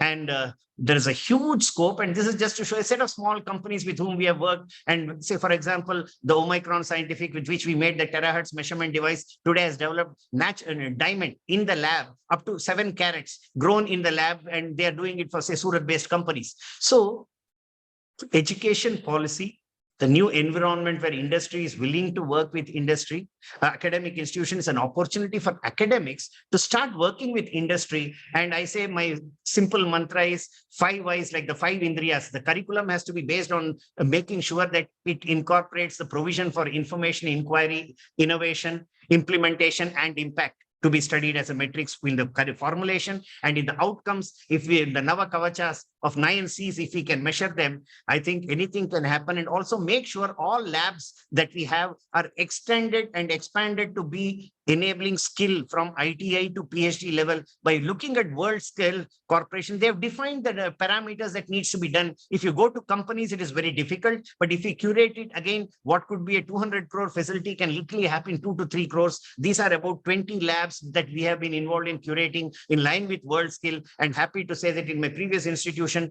29 of our students won medals out of the 250 national medals in the second year of our inception as a new university. And therefore, industry academy, collaborating, working with government and policy planners to NGO, if we can work together with multidisciplinarity, the opportunities are unlimited. If anything can limit us, I think it's our imagination. Otherwise, sky is the limit for us. And I truly believe India, as I said, was a leader for the last about thousands of years, lost the way somewhere for about 200 years due to 1,000 years of colonialization. But even now, we all have to, as again, every time everybody has been saying, the whole of the modern world was discovered looking for India. Somebody went to America and therefore called them as native Indians. And somebody came and went to Australia, New Zealand, discovered Australia, New Guinea, and those who could come to India through Africa came to India. But the modern world was again discovered looking for India. So 21st century, in the age of India, I think India will truly be a leader if we all work together honestly and with integrity. And if anything can stop us, it's truly our imagination. Thanks once again for giving me an opportunity. Sorry if I was a bit fast, but I thought I would share some of the outcomes rather than talking about processes and systems, because we are happy to share everything in detail with anybody who is willing to work and willing to work with everyone. Thanks once again, IOED, for giving me an opportunity.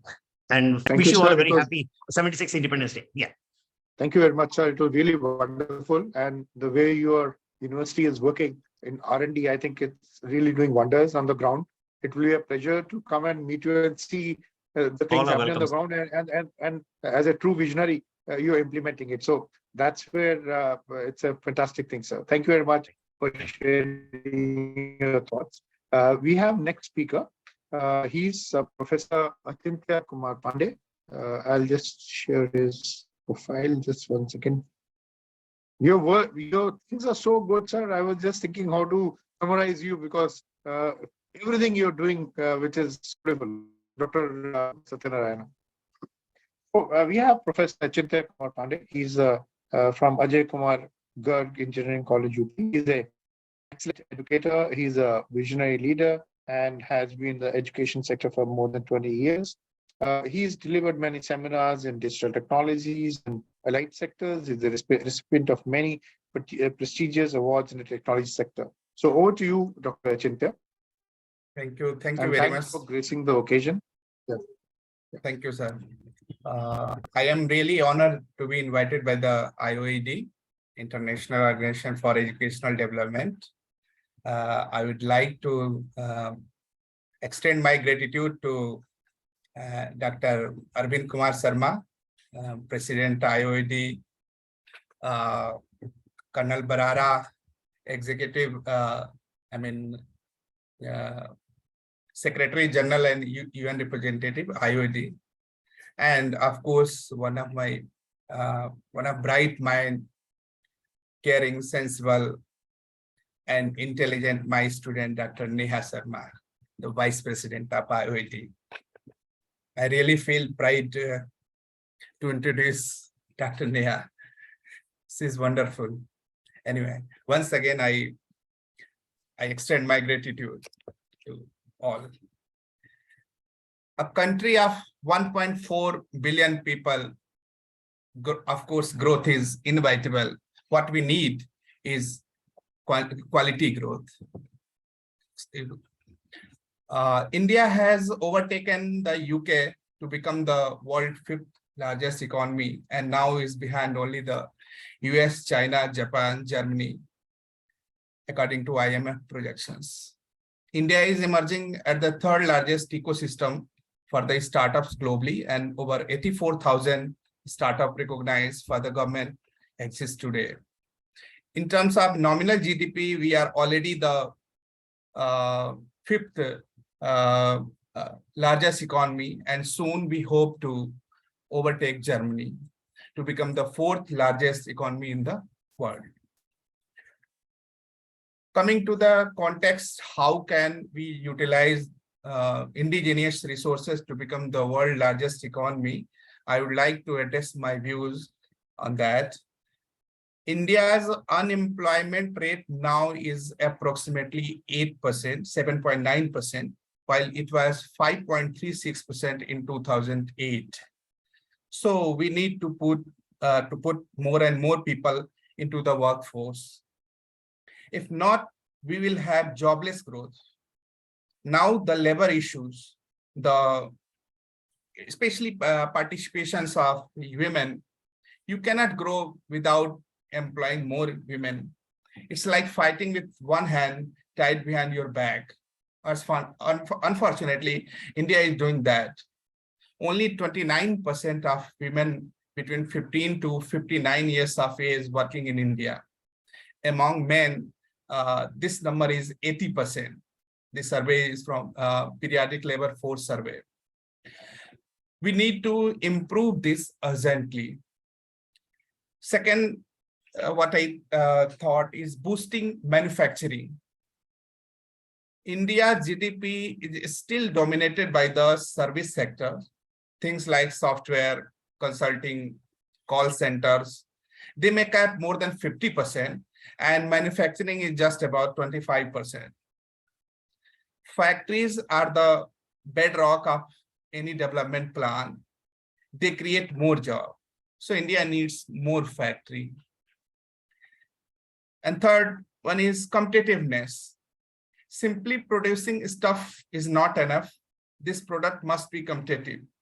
There is a reason why German cars are considered to be the gold standard, or even switch watches.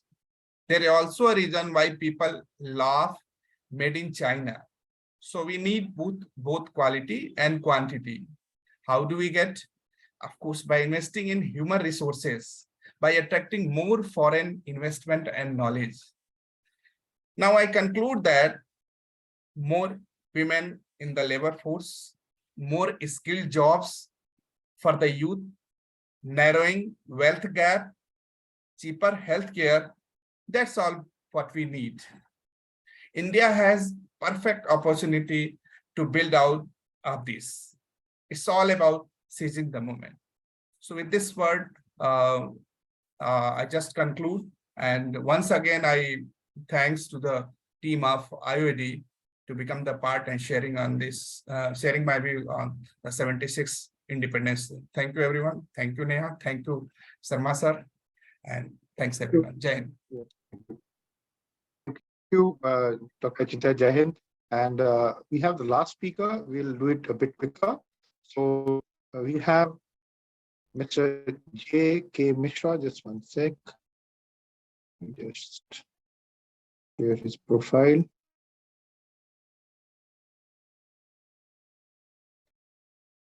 So Mr. J.K. Mishra, he's the ambassador of IOED to UAE. He's an educator, he's a visionary leader, and recipient of many prestigious awards. Visited more than 25 countries and has sound knowledge of international diplomacy. He's recently honored by the prestigious Hindi Institute, Bharat Piyush, Houston, USA, for his Hindi poem. And he's also participated in IOED webinars and conferences and receiver of various IOED.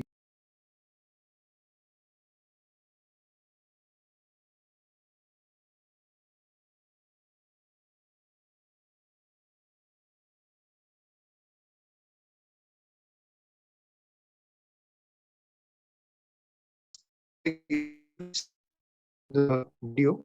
Just one sec.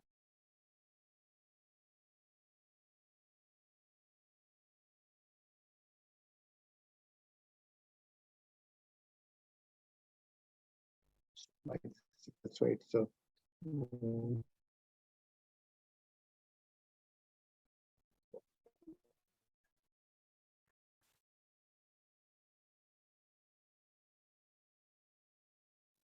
just a second, give me a minute.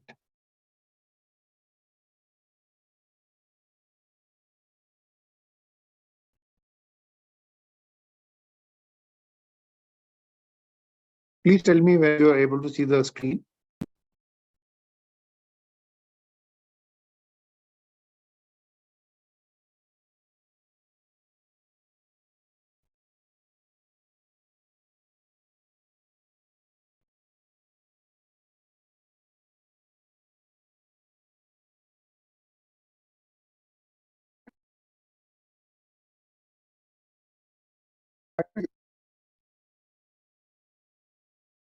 Anybody can come if you are able to.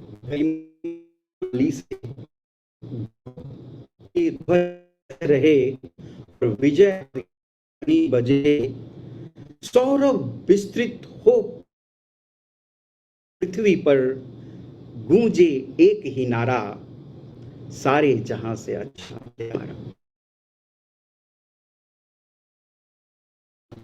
हमारा। मैं Krishna See my screen? इस से Are you able to see?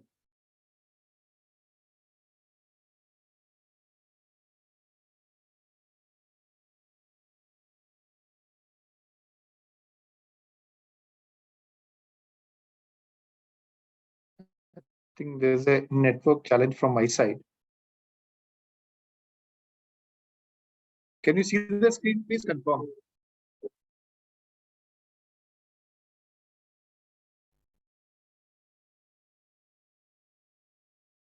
Are you able to listen? No. No. I think there's a challenge. हमारा सारे जहां से अच्छा Just 1 second again. Please tell me, please confirm. Somebody can confirm it to me. Now you're able to hear? गरिमा की लाली सजे, गौरव के ध्वज फतह रहे और विजय नाद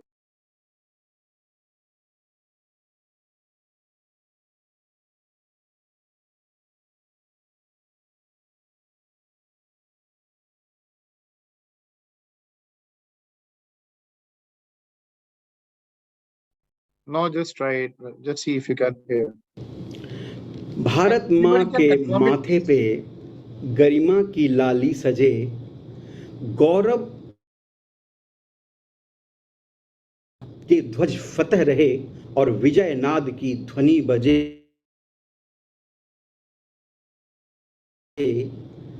सौरभ विस्तृत हो पृथ्वी पर,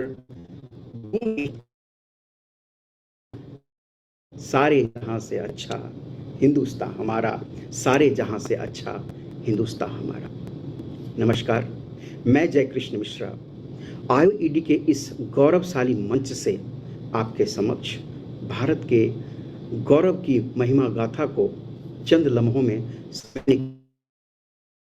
करने के लिए उपस्थित हुआ। सबसे पहले मैं आभार व्यक्त करना चाहता हूं IOED के उन उच्च पदाधिकारियों के, महापुरुषों के पुरुषत्व के लेकर के, वैज्ञानिकों के विज्ञान को लेकर के, या शून्य के आविष्कार को लेकर के।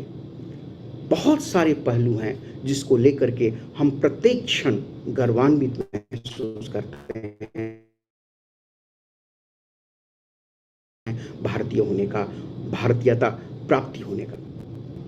इस पल के ललक में न जाने कितने लोगों ने भारत के ऊपर आक्रमण किया और भारत को छिन्न भिन्न करने की कोशिश किया, लेकिन हर बार हम गिरे और हर बार हम उठे और हर बार हम उसी जज्बे के साथ उठे। रही बात आर्थिक दृष्टिकोण की दुनिया से, तो आर्थिक दृष्टिकोण के लिहाज से भी हम बहुत पहले से ही समृद्ध रहे हैं।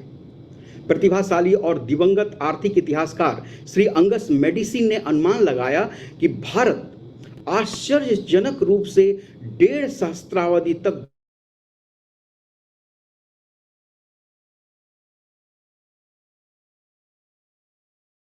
और 1870 तक चीन के साथ भारत फिर भी दुनिया का दूसरा सबसे बड़ा अर्थतंत्र बना रहा। And try and wind it up. So before we close, I think there was a network challenge, so the video is getting stuck up. So before we close, I'll request each one of the attendees who have been here and the speakers a token of our appreciation for being with us today. Just 1 second.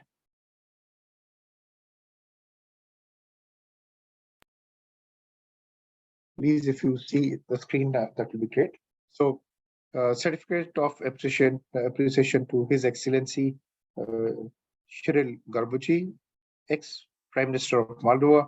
A big round of applause for him.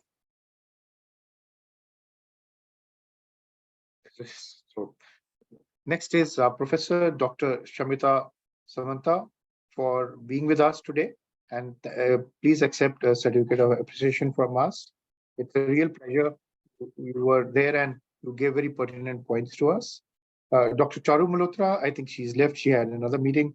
Thank you, ma'am, for being there with us today. And please accept the certificate of appreciation. Major General Dr. S.B. Astana, thank you, sir, for your valuable inputs. And thank you for your being here. And please accept the certificate of appreciation. Doctor, he was not there, so I'll just Professor Dr. Madan Mohan Goel, thank you, sir, for being here and sharing your thoughts. Please accept the certificate of appreciation from our side. Professor Dr. Raj Singh, thank you, sir, for being with us today and sharing your thoughts. And please accept the certificate of appreciation. Mr. J.K. Mishra, though he's not there, but his views and his sentiments are really fantastic that way. Professor B.S. Satyanarayana, thank you, sir, for sharing your thoughts. Really wonderful. And thank you for giving us the insights into what you're doing. Thank you, sir. Thank you, Professor Achintya Pandey, for being with us. And please accept the certificate of appreciation. So I think I didn't leave anybody. If I've left, I'll make that and send it to you. Maybe by So thank you, everyone. It's a really pleasure. So before we go, if you can, Achintya, Dr. Achintya, very nice. Jai Hind to you, the little one, the little girlie who's there with you. So it's fantastic to see her along with you. Thank you. Good evening, baby. Thank you. Good evening. Thank you, sir. So, Thank you. yeah. So let's have a Kodak moment. I'll request each one of you to switch on the camera so that we capture these fantastic moments with so many dignitaries on the stage, virtually, of course, with us today and sharing their thoughts. We never get so much information. In these 2 hours, I'm telling you, the amount of information which I was able to gather, I think for everyone, if you put it across, it's been fantastic. And you will never get it in one go. And everybody has got the knowledge think tanks they are is really very phenomenal. So I'll just request everybody to switch on the camera so that, I'll just click. Asana, sir, you're there. If you're there, I'll request you, if you can switch it on. General Asana. So I have done that. So thank you very much. It's a so pleasure to share your thoughts, being with us, and discuss on the very pertinent points which of Garvit Bharat. The way we look at it, it was just words, and just 1 year, if you look at it, the way we have changed the whole dynamics last 2-3 years to how do you make it a 10 trillion economy? We only thought it as bookish knowledge. How will you do it? Now we are seeing the light of the day. Now we are seeing how the academia is making the forefront of going to the $10 trillion, right? And that's where all of you have, sir, you're making a dent to that particular vision and making it possible to happen. Thank you, each one of you, sir, for being with us. A pleasure. Jai Hind and happy Independence Day to all of you, all your colleagues, all your students, all your institutes. Thank you. Bye-bye. Thank you, everyone. Thank Bye. Thank you. Good night. Thank you. Good night. Bye. Good night. Bye-bye. Bye. Good night. Bye-bye.